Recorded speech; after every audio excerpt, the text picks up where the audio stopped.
और सुरक्षा परिषद वर्तमान समय में राष्ट्रों के बदलते आर्थिक, सामाजिक, राजनीतिक परिवेश तथा वैश्विक भूमंडलीय के कारण संयुक्त राष्ट्र संघ परिषद के महत्व तथा दायित्वों में गुणात्मक सुधार हुआ। वर्तमान अंतर्राष्ट्रीय परिदृश्य में हुए नाटकीय परिवर्तनों से अंतर्राष्ट्रीय सुरक्षा के लिए आयाम भी बदल गई हैं।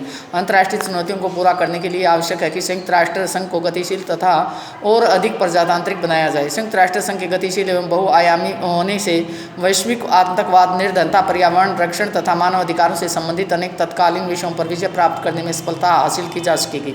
अतः यह आवश्यक है कि संयुक्त राष्ट्र संघ की सुरक्षा परिषद के अधिकार व दायित्व कहीं अधिक व्यापक, विस्तृत तथा बहुआयामी होने चाहिए। संयुक्त राष्ट्र संघ सहस्राब्दी शिखर सम्मेलन में लगभग 150 देशों ने सुरक्षा परिषद के विस्तार के पक्ष में मतदान दिया था। वर्तमान समय में क्योंकि अधीन देशों की संख्या में अधिकाधिक वृद्धि हो रही है, इसलिए समय आ गया है कि संयुक्त राष्ट्र संघ का विस्तार किया जाए।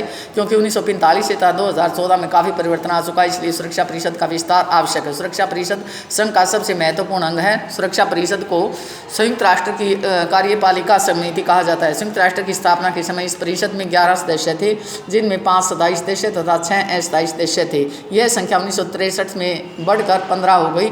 5 स्थायी तथा 10 जो हैं अस्थायी देश है। ऐसा उपनिवेशवाद के अंत के कारण नवोदित देशों तथा सोवियत संघ के विघटन के कारण 15 नए गणराज्यों के जन्म के कारण संभव हुआ। संयुक्त राष्ट्र संघ की कुल सदस्य संख्या 1963 की तुलना में बहुत अधिक बढ़कर 1996 में 185 तक पहुंच गई।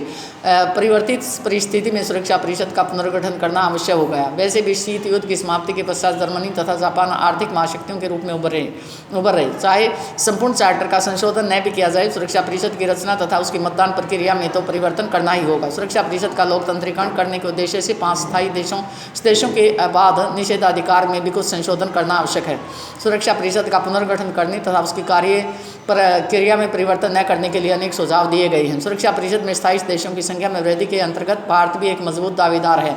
सीरिया के उपराष्ट्रपति ने भारत का समर्थन करते हुए 1992 में निषेधाधिकार को पूरी तरह समाप्त करने का सुझाव दिया। उनका कहना था कि सुरक्षा परिषद वास्तविक अर्थों में प्रतिनिधि संस्था नहीं है, क्योंकि विश्व की कुल जनसंख्या का आधा भाग एशिया के लोगों का है, परंतु सुरक्षा परिषद में केवल चीन एक स्थायी सदस्य है।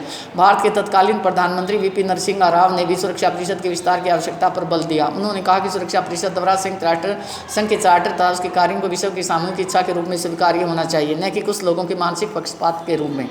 भारत में ने औपचारिक रूप से सितंबर 1992 में सुरक्षा परिषद में अपने लिए स्थायी सदस्यता का दावा प्रस्तुत किया। तब तो इस विषय पर चर्चा तो बहुत होती रही है, परंतु अभी तक कोई निर्णय नहीं हुआ। भारत का कहना है कि आर्थिक अक्षमता तथा सैनिक शक्ति के अतिरिक्त सुरक्षा परिषद की स्थायी सदस्यता में वृद्धि का निर्णय करते समय देशों के क्षेत्रफल, उसकी जनसंख्या तथा संबंध क्षेत्र में उनकी स्थिति का ध्यान रखना होगा।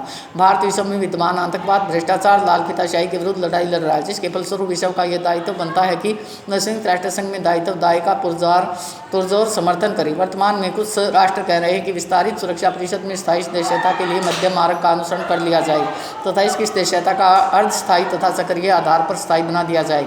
ऐसे राष्ट्र अपने पाखंड का परिचय दे रहे हैं। भारत किसी भी फार्मूले से सुविचारित एवं सौम्य ढंग से सहमति व्यक्त करते हुए कह चुके हैं कि इस प्रकार के फार्मूले बेईमानी हैं। वर्तमान में स्थायी सदस्यता के 3 देश यथा ब्राज़ील, जापान तथा जर्मनी भी भारत का समर्थन कर रहे हैं। भारत द्वारा स्थायी सदस्यता प्राप्त कर लेने में जहां अफ्रीकी देशों तथा निर्धन और विकासशील देशों को सुरक्षा परिषद में एक सशक्त तथा निष्ठावान प्रतिनिधित्व प्राप्त हो जाएगा, वहीं दक्षिण एशिया में स्थायी एवं सुरक्षा भी सुनिश्चित हो सकेगी। संयुक्त राष्ट्र संघ की सुरक्षा परिषद की स्थायी सदस्यता के लिए इंग्लैंड, फ्रांस, रूस ने भारत का पुरजोर समर्थन किया।